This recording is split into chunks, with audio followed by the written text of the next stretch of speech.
Hello friend, daily news channel में आपका स्वागत है। दोस्तों, हम आज बात करेंगे बैंक निफ्टी क्या है।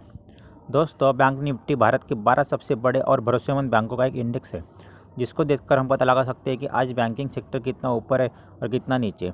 आप सिर्फ बैंक निफ्टी को देखकर ही पता लगा सकते हैं कि आज भारत की बैंकिंग सेक्टर में ग्रोथ आई है या फिर लॉस।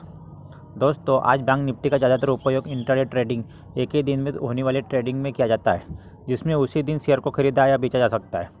दोस्तों, जब स्टॉक के प्राइस में मूवमेंट आती है तो बैंक निफ्टी में बैंकों के शेयर की प्राइस काफ़ी तेज़ी से ऊपर नीचे होती है, और इसी तेज़ी मंदी का फ़ायदा उठाते हुए ज़्यादातर ट्रेडर्स इंट्राडे ट्रेडिंग के जरिए स्टॉक को बाय या सेल करके प्रॉफिट या लॉस को बुक करते हैं। दोस्तों, बैंक निफ्टी में तो बहुत ज़्यादा होता है।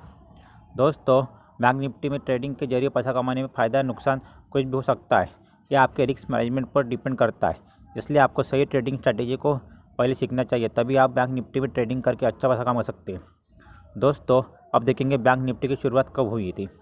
दोस्तों, वर्ष 2000 में ISL यानी Indian index service product limited ने शेयर बाजार में बैंक निफ्टी इंडेक्स की शुरुआत की थी। उस समय भी बैंक निफ्टी में केवल 12 बैंक ही शामिल थे, और आज भी 12 ही है।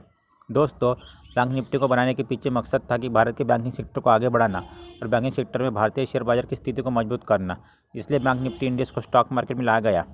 दोस्तों, अब आपके लिए ये जानना बहुत ज़रूरी हो जाता है कि आगे कितने बैंक हैं और जो बैंक निफ्टी में शामिल है।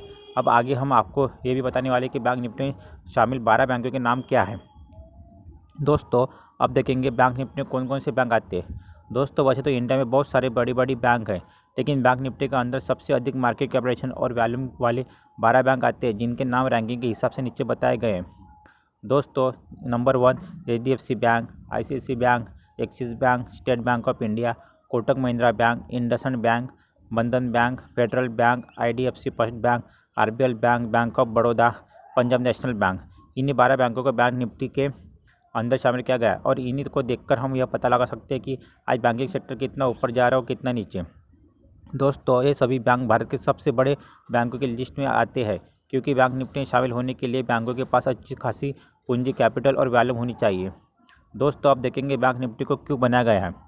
दोस्तों, जैसा कि आपको पता है, निफ्टी में जो भारत की टॉप 50 कंपनी है वो अलग अलग सेक्टर की है। ऐसा नहीं है कि इनमें सिर्फ IT सेक्टर की कंपनियाँ आती है या फिर बैंक ही आते हैं या फिर ऑयल कंपनी में इसमें शामिल है। दोस्तों, तो कहने का मतलब यह है कि निफ्टी में सभी अलग अलग सेक्टर की कंपनियों को मिक्स किया गया है, जबकि बैंक निफ्टी में केवल बैंकों को ही शामिल किया गया है। इसलिए बैंक निफ्टी को बनाया गया है ताकि हम केवल बैंकों की ग्रोथ, परफॉर्मेंस और प्रोग्रेस को ट्रैक कर सकें।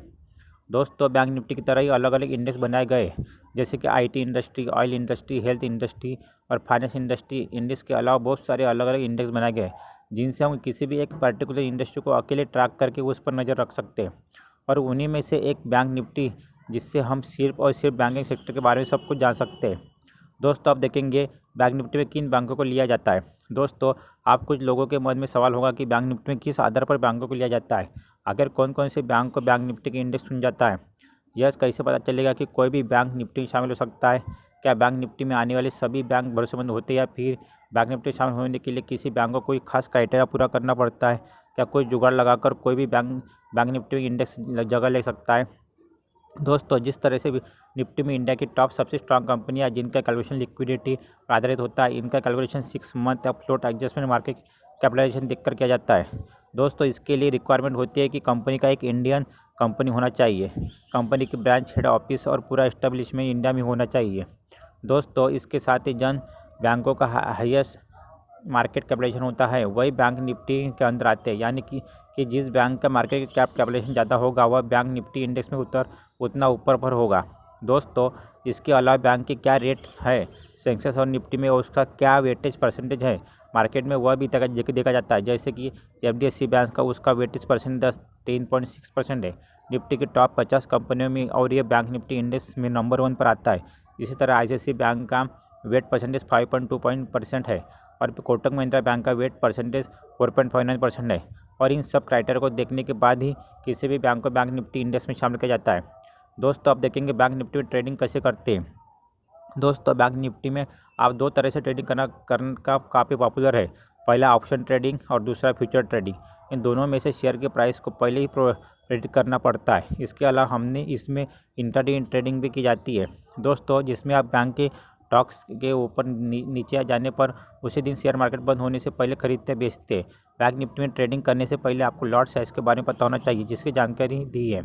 दोस्तों आप देखेंगे बैंक निफ्टी ट्रेडिंग के लिए लॉट साइज़ क्या है और कितना होना चाहिए।